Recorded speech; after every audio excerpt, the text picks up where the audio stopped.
Alright, continue where I left off. So I had to end the last video due to dinner being ready, so I had to stop because, well, I gotta eat. So, now we're going to continue discussing this.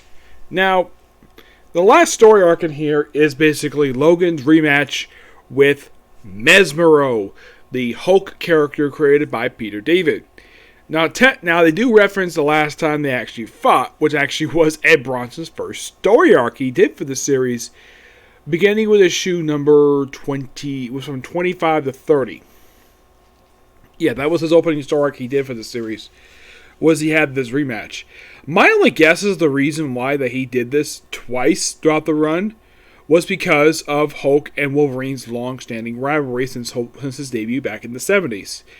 And in this storyline, Mesmero was taking over a small town. Yes. Also, he has got himself a harem. Yes, a harem. And he's proclaimed himself king. I'm like, that's interesting. And there's some interesting bits of dialogue in here where he gets information from his goons about this sort of sci-fi device, which piques interest. Like, interesting. Thank you for telling me that. Does it kill these guys? No. He does mention about the time machine he's got. Yes.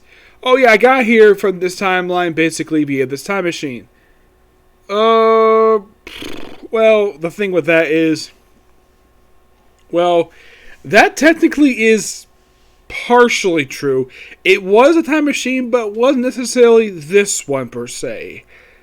Because Peter David brought him, he was one technically responsible for bringing Mesmero to the present day Marvel Comic Universe. Yeah, brought him in, basically brought him back after he had been gone for many years, and basically he wrecks it, and of course you have this awesome fight between Old Man Logan and Mesmero, where Mesmero dies in the last issue. Yeah, Wolverine kills him. So this makes it the second Hulk he's ever actually killed. Yes, he killed the Hulk twice. He did in the original Old Man Logan storyline from Wolverine Volume 3, and he did here as well. The ending was quite interesting to say the least. It's basically the debut of Old Man Punisher. Yes, the Punisher. Which, according to Wolverine, he thought he died probably when the villains united to kill all the superheroes. And he's like, nope, that was not me. That was somebody else. I'm like, really? For one thing, he's very thin to be the Punisher, because has the Punisher not been eating that much in the last 50 years since the post-apocalypse stuff happened? Because when you think of the Punisher, he's a well-built guy. Well, he's an ex-Marine, so of course the fact he's well-built. And the guy is always in shape, constantly. So, not only has the man not ate anything, apparently he's lost all the muscle mass apparently he's had over the years. But, it's great to see. Apparently, there's also a group of people who are inspired by the Punisher, called the Punishers, or the Savages, where they take over the city, and Punisher kills all of them. He's like, oh, you're Frank Castle, the original Punisher. And he's like, yeah, the only one. He doesn't like people to get inspired by him. Yep. But in the case of this is actually pretty good. Though I think the UFO story was just weird, to say the least, but it was quite nice. It was okay, what it was. The Logan versus Mesmero round 2, that was really good. Though it's not 6 issues like it was last time, but this book, I'll give this book roughly a 9.5 out of 10. Final thoughts on the Old Man Logan series. Not Logan himself. It's basically this Old Man Logan. There's still technically Dead Man Logan left, but let's get my final thoughts for this. Now, initially we started with this. And even though Bendis didn't write the ongoing series after this, the artist, Andrea Sorrento, stayed in the artwork. Even stayed in the book for a long frickin' time. Of course, that was Secret Wars. And then you had the start of it, Berserker, which had Logan coming to the regular Marvel Universe as a whole. And you have this, which is Border Town, The Last Ronin, Old Monsters, which actually this is kind of the start of the whole thing of having more than one story arc. Yeah, this one had surprisingly two. The other one just had one. This one had two. Monsters of War and Return to the Wastelands, which mostly set up this very story arc, which I still have the opinion this is Jeff Lemire's love letter to Wolverine. And then you move on to the Bronson run, which you have this logo on the cover. That's part of the Regenesis stuff. But this was the start of this very run. Days of Anger, which had Wolverine, you had Logan versus Mesmer round 1. Then you had the Scarlet Samurai, which had Return of Marco. A woman dead for many years. Then you have To Kill For. This was, now unlike this story arc right here, which was basically, overall it was like one story arc. Yeah, so basically for Bronson, he started basically shorting down to like multiple story arcs. Then you have this, To Kill For, which is basically the second one he did it for. Well, first one he did it for, he had multiple story arcs. And they did it again with this, 2 story arcs. Like really quick ones, like not very long, like something like 2-3 issues. And then you have this. One thing I at least got interesting to point out though about this cover, it's very similar to this cover. Right here. Yeah. I don't know if anybody's pointed this out though, that look at this. These covers are very similar. And this here is volume 5, and this is volume 10. These are 2 very similar covers.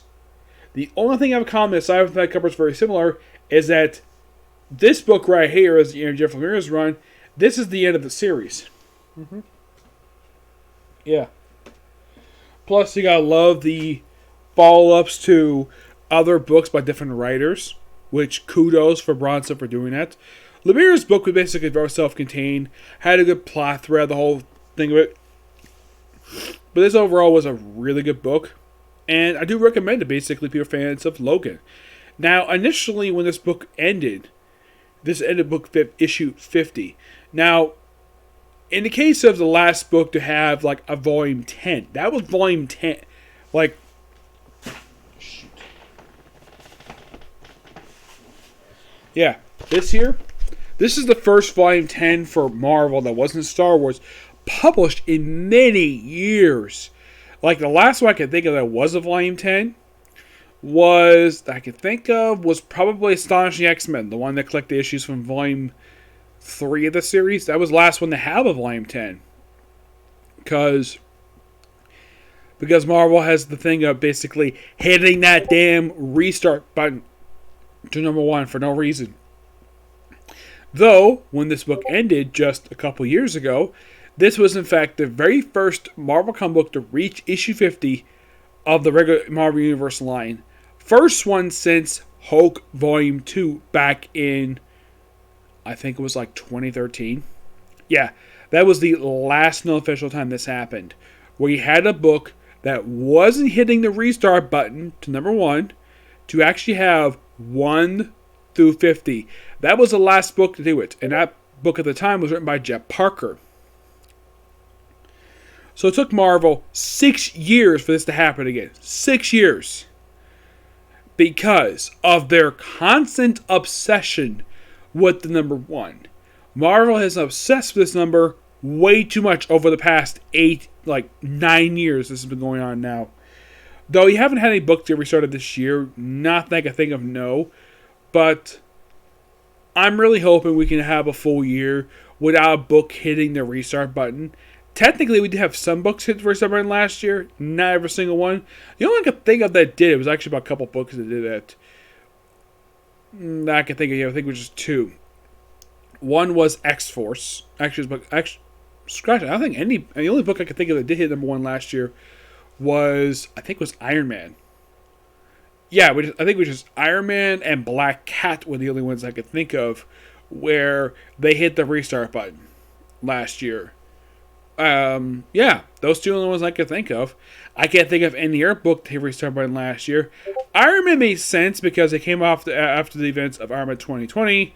Black Cat, as far as I can tell for that one, there was no reason for it at all. It just basically had a restart after 12 issues because initially there was supposed to be issue 13 published, but got canceled, and the first issue of the current volume for the series is considered to be the 13th issue of the series.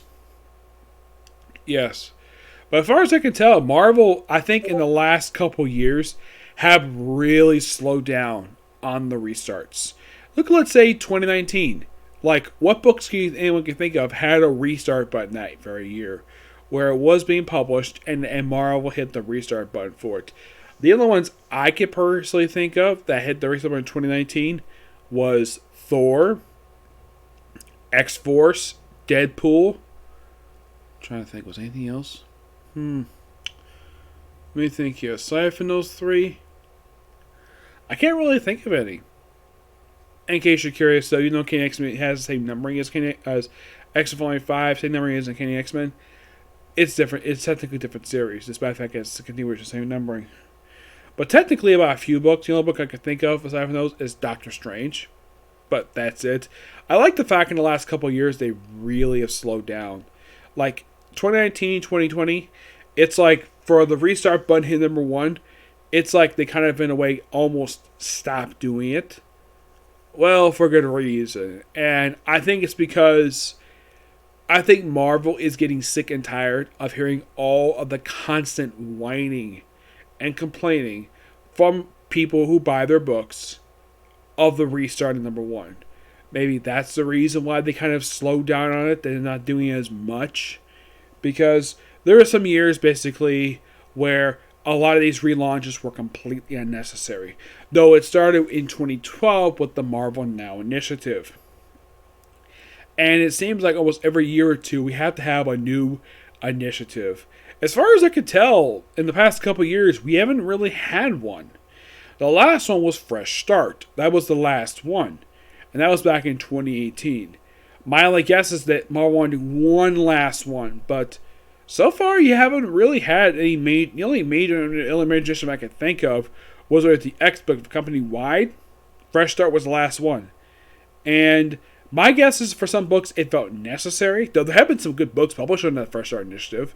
Some books have been canceled, not a lot of them per se. I think Marvel's also scaled back at the cancellations because I think Marvel is also going to have complaints about books being canceled that really did not need to be canceled.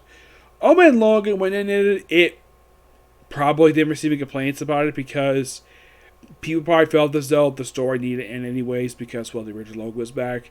And a lot of people had this theory going around that the book was going to get canceled anyways because Logan was back and Marvel was going to kill this Logan. Well, that proved not to be the case due to the film Logan. Yes, the film Logan probably changed their minds on this because the box office smash that film was like, oh, this version of Logan is popular. Despite the fact the book has probably been selling pretty well. And they decided to let the book keep going. I'm sure that's probably, even though Lemire probably left because he probably heard a rumor they were going to end the series anyways. So he left. But then, of course, the book came back at Bronson. I don't know how Lemire felt about basically the book continuing without him, even though he's technically the one who started this ongoing series. But I definitely think Ed Bronson was definitely a good choice. Though, the thing with Bronson is he has not a lot of books from Marvel.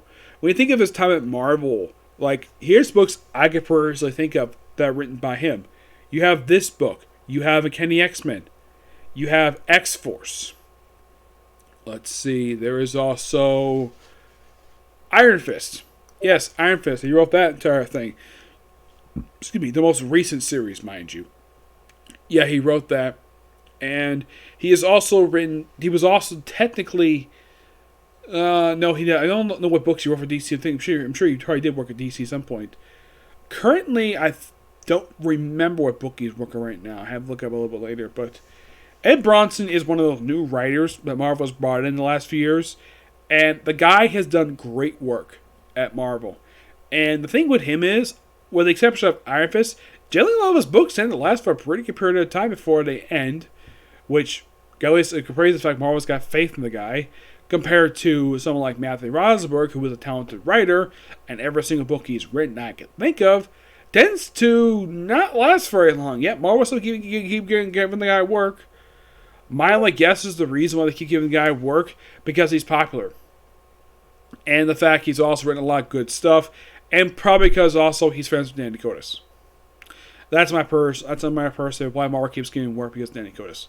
Ed Bronson because Marvel trusts the guy, and also not only they trust him because he's good writer, plus also he makes him a lot of money. So yeah, don't cancel his books there because his books tend to sell really well.